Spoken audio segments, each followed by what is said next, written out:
countries, including Russia, China, India, Japan, and the European Union.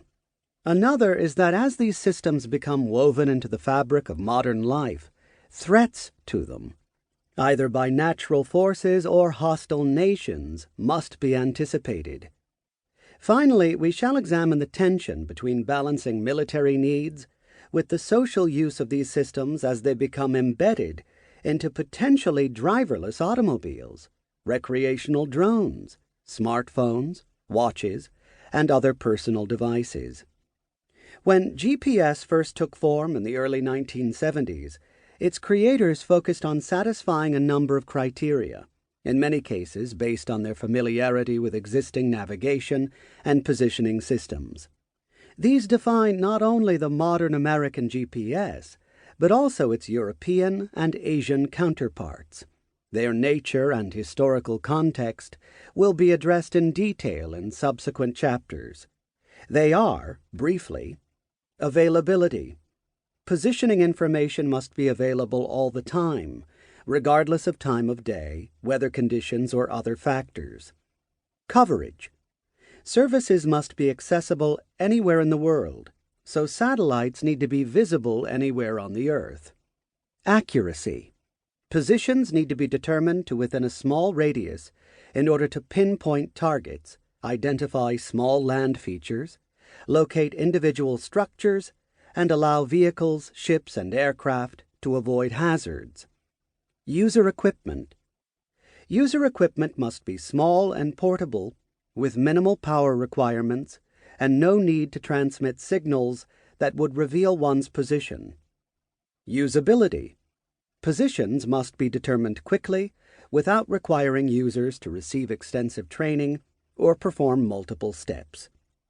For the United States, an early step in the exploitation of outer space was a report issued in 1946 by the Douglas Aircraft Company's Project RAND, entitled Preliminary Design of an Experimental World-Circling Spaceship.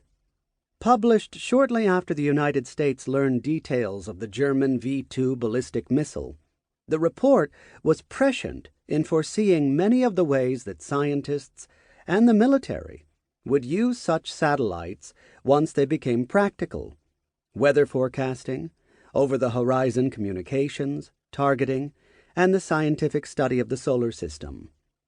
Preceding the RAND report was a now famous essay by Arthur C. Clarke in 1945 on the uses of satellites for communications, especially when placed in a geostationary orbit, one whose period matched the Earth's rotation. Navigation was not among the primary uses listed in these papers, nor was navigation prominent among the suggested uses of outer space by other popular science writers or science fiction authors, who otherwise created a golden age of space science fiction and factual speculation in the decade and a half following the end of World War II.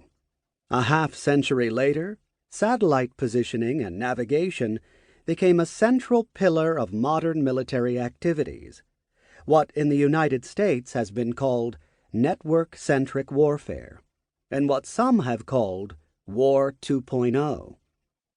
The U.S. Global Positioning System is a key part of a military network of reconnaissance, communications, and weather satellites tied to similar ground and aircraft-based systems. Together, these tie the soldier to a world-encircling nexus in ways even the far-sighted RAND report did not imagine.